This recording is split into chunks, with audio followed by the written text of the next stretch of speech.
Welcome back to the ThePelipperPost. Today we have the second round of the Pokemon League Cup. Tubbs Woolner against Andy King. So Toby is playing Ultra Necrozma against Malamar, and Andy King is playing Buzzwole versus Lycarnoc. So Tubbs is going first by the looks of it. So here he plays a Mysterious Treasure to grab a Bridget, and with that Bridget he's going to grab himself an Ultra Necrozma and I believe 2 Inkays. So here he's really trying to set up them Inkays early so that he can grab the Malamars to be able to start charging energy from his discard pile onto his Pokemon. So here he just passes on to Andy, so Andy starts the Rockruff in the active with the Remoraid on the bench.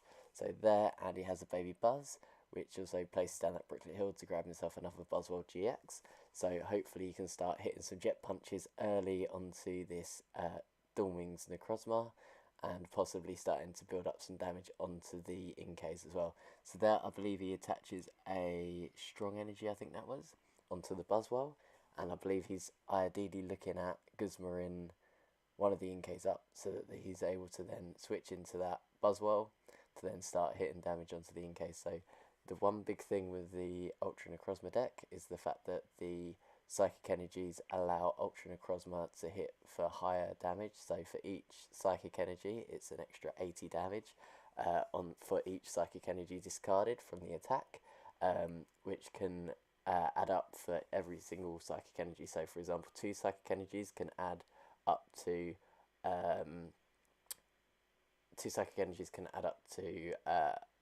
180 damage, which with a choice band that means it's 210, which is quite a good number to hit against things like Zoroark and other decks like that. So here Tubbs manages to manage to evolve an Inkay into a Malamar. So here he's looking at going to accelerate some energy early. So here, let's see what he does. So here he plays a Parallel City, which means that Andy's Brooklet Hill has been discarded, and there was the Sycamore High Five for a fresh hand of 7. So here he attaches energy to Lele, Mysterious Treasures, another energy away for another Malamar. So here he attaches that to, I believe, the Tapu Lele.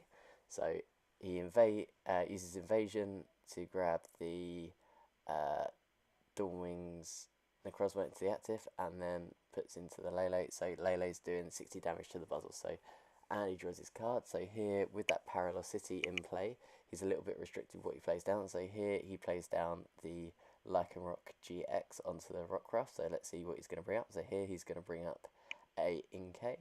So he's going to be looking to try and take out the knockout. So yeah, so there you go. He takes the knockout onto the Malamar, taking him down to 5 prizes, and the extra 30 damage onto the other Malamar. So here, Tubbs promotes the Dawnwings because of the float stone, so it can retreat out. And let's see what he decides to do. So here he attaches, I believe that's a Psychic Energy to the Ultra Necrozma, brings up the Tapu Lele and Tapu Cure GX for taking away all that damage off of that Malamar, which is a really good play considering Tubbs is not going to be able to have any Malamar in play on the next turn if Andy's able to take a knockout with that Jet Punch. So here Andy's really got to try and think about what he's going to be doing. So here he discards the Antsy Prism, I believe. I'm not quite sure what that was for. An Ultra Ball, I believe. I believe that was an Ultra Ball for there.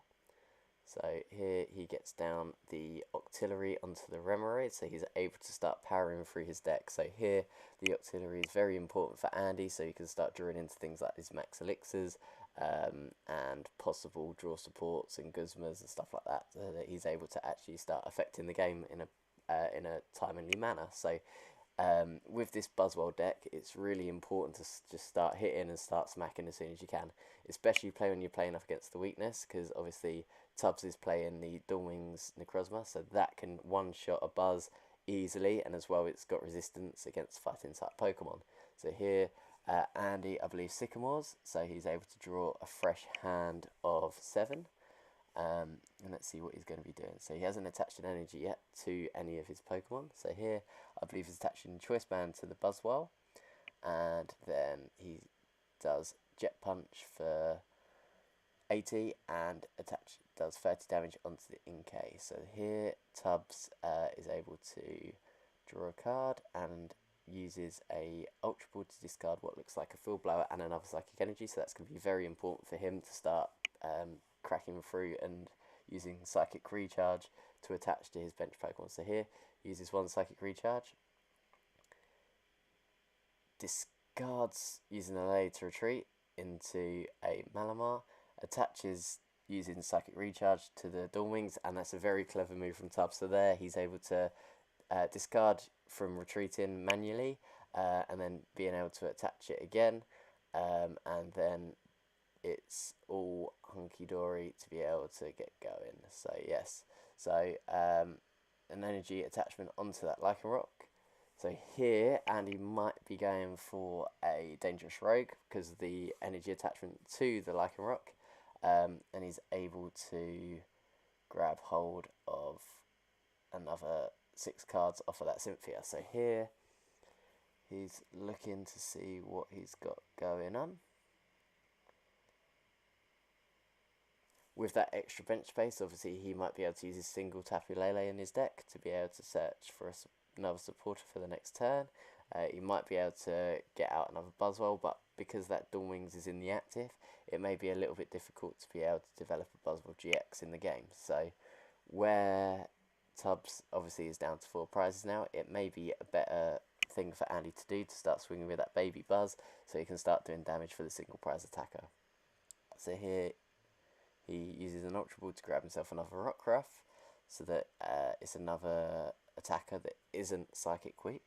So here I believe he's using Octillery's Abyssal Hand, grabs a Brooklet, so he's able to use his entire bench space now, so he's able to possibly search out for another Buzz GX or possibly another Remoraid. Yep, so he goes for the Remoraid instead. So he's possibly able to get 2 Octilleries out and start really powering through his deck. So especially with Tubbs being on 4 prizes, he's able to access Beast Ring and he's able to start knocking out Pokemon when he wants to. So there, and he just uses that Dangerous Rogue GX to take a knockout on the Dawn Wings because of the amount of bench Pokemon on Tubbs' bench. So here, there's just a Sycamore for 7. So here, let's see what Tubbs is going to do.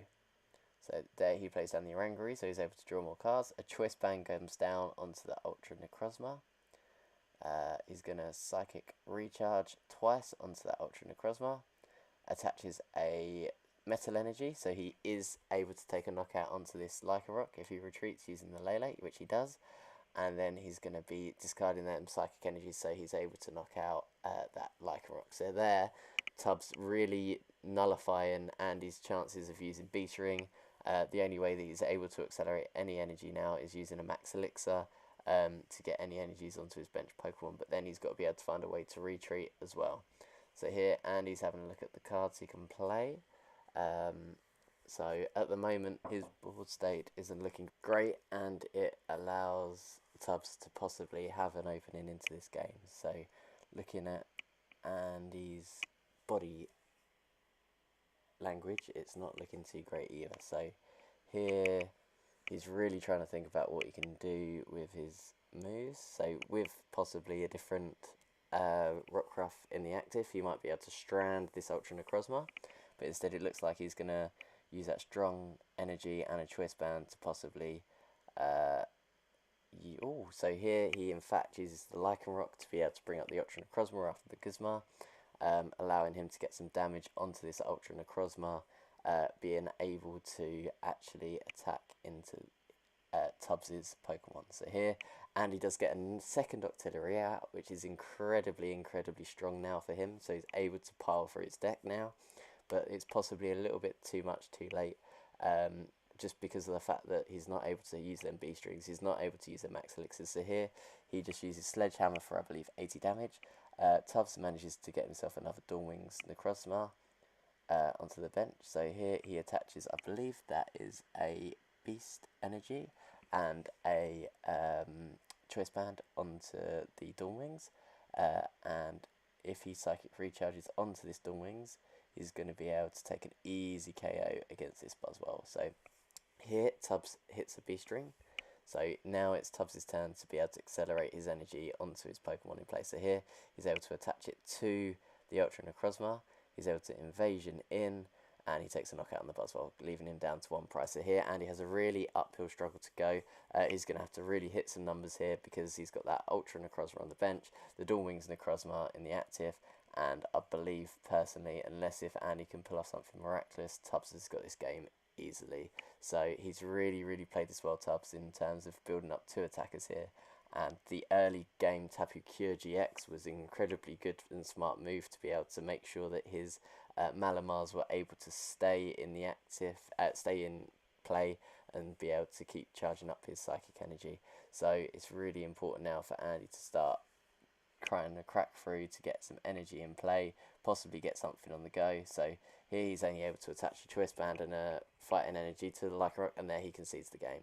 So there, Tubbs really being dominant against the Buzzwole deck, which is ideally what the Malamar deck chooses to do.